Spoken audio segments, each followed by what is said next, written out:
맛상무입니다. 자, 오늘은 우리 몸을 이루는 가장 중요한 요소 중에 하나인 나트륨, 바로 소금에 대해서 알아볼까 합니다.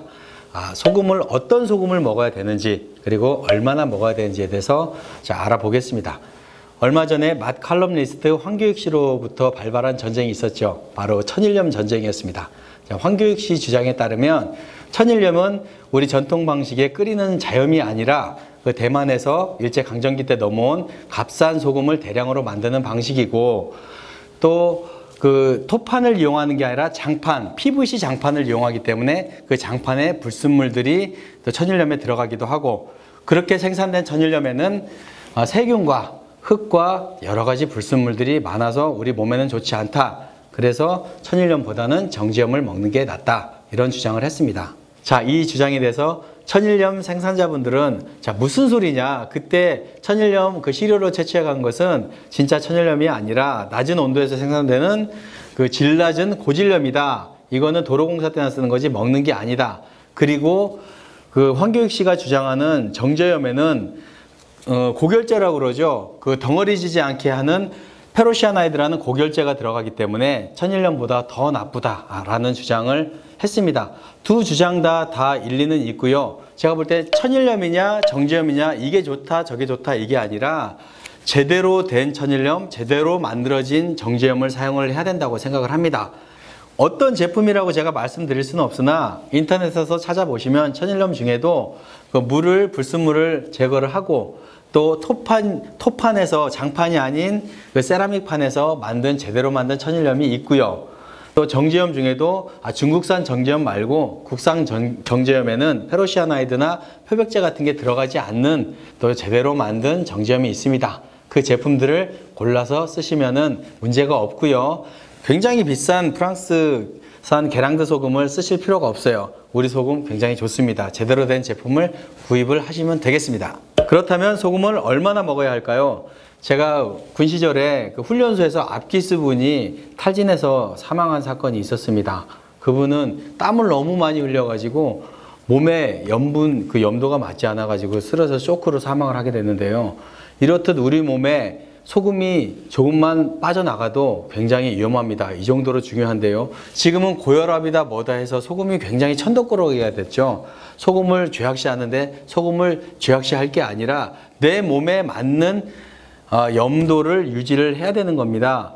그래서 예를 들면 땀을 많이 흘리시는 분들, 몸으로 움직여서 일하시는 분들이 소금을 안 드시고 저염식을 하시겠다, 굉장히 위험합니다. 그리고 또 한 가지, 하루에 땀 한 방울도 안 흘리고 이제 육체 노동이 아니라 정신 노동을 하시는 분들이 소금 짠 걸 많이 드시는 거, 그것 또한 위험합니다.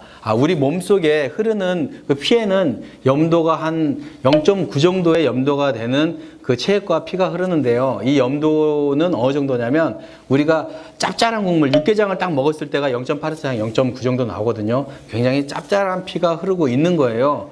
그래서 이 정도의 염도를 맞춰줘야 되는데, 그러면 우리가 짭짤하게 먹어야 되냐? 그걸 말씀드린 건 아니고, 말씀드렸듯이 땀을 많이 흘리신 분은 좀 짜게 드셔도 되고, 땀을 또 적게 흘리시는 분들은 좀 싱겁게 드셔도 되는데, 가장 좋은 방법은 한 30, 40대 이후 분들은 의사 선생님과 상의를 하세요.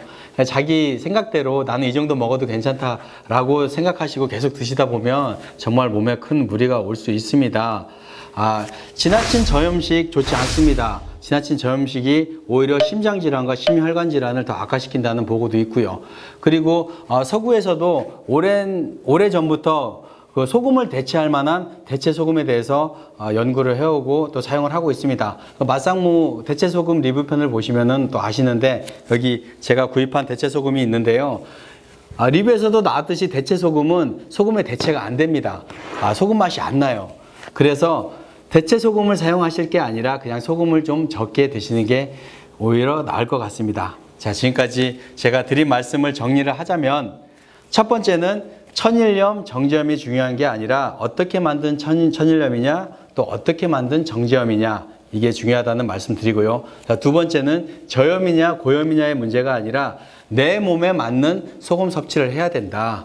그리고 세 번째는 그 대체 소금이나 다른 걸 찾지 말고 소금 자체를 조금 드시라, 이렇게 말씀을 드립니다. 맛상무 리뷰를 보면 항상 결론은 적게 드시라, 적게 드시라 이렇게 말씀을 드려서 저 사람은 맨날 똑같은 말만 한다고 하실지 모르겠지만 제가 주장하는 것은 좀 과하지 말자는 얘기예요. 지금 사회가 굉장히 좀 어렵고 혼란하기도 하고 그러다 보니까 극단적으로 치닫는 분들이 많아요. 먹는 것도 그렇고 또 감정도 절제를 못해서 홧김 비용이라는 얘기가 있죠. 그 운전하다가 그 화를 참지 못해가지고 극단으로 치달아서 교도소까지 가는 그런 경우도 있는데 그런 식으로 극단으로 하지 말고 먹는 것도 마찬가지고 우리의 감정도 극단으로 소모하지 말고 좀 줄여가면서 부드럽게 했으면 좋겠다. 그렇다면 그렇게 하면 우리 몸도 무리가 가지 않고 우리 감정도 무리가 가지 않는다.